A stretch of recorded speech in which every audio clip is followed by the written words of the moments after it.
Now, that we know the Eantime architecture, we take a detailed look into a single Eantime node. The kernel contains functions to manage. Memory manages physical and virtual memory for nodes and processes. Time provides time of day, time synchronization and alarm services. Interrupts manages hardware interrupts from I/O devices. Threads manages thread scheduling, synchronization and runtime statistics. Objects manages creating, deleting, and manipulating object types defined by the kernel. For Eantime being an object-based OS, object management is an unique and central concept. Object management provides the framework and infrastructure to handle any type of object.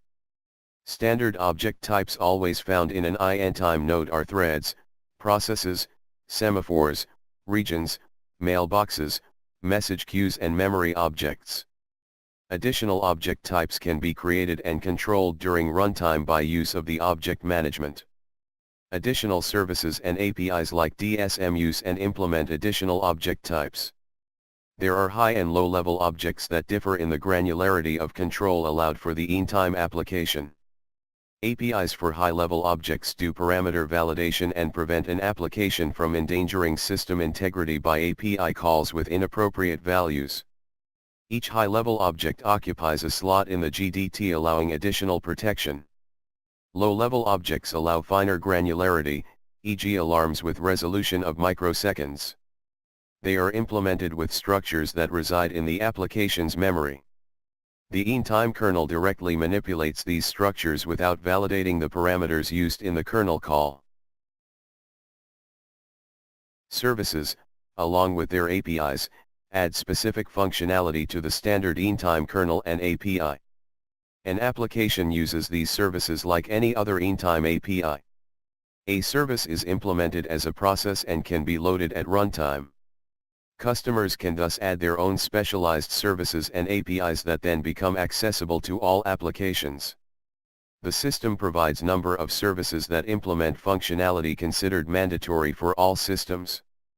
The processes for these system services are called kernel process because they are directly built into the kernel, i.e. they do not need to be loaded. Beside the fact that they are built into the process, they are ordinary processes. Examples for system services are DSM, GOBS, and iWin32. Services can be added during runtime at any time. Basic services like file drivers and I/O systems for Eantime running in a distributed RTOS configuration get added during system startup and initialize in a coordinated way. There always is a component available that allows to add more services or applications. If a service is not running on a node, applications get respective exceptions returned when trying to use the service. Services are sometimes implemented as new object types. They are made available to Eantime applications through APIs. One example is the DSM that monitors processes and objects on other nodes by the concept of sponsors and dependents. Another example is Global Objects Technology, providing a communications layer for access to objects on other nodes. There is a variety of software available with Eantime. Standard TCP/IP stack. High-speed Ethernet framework. USB 3 stack, FTP server. Web server. OPC UA server.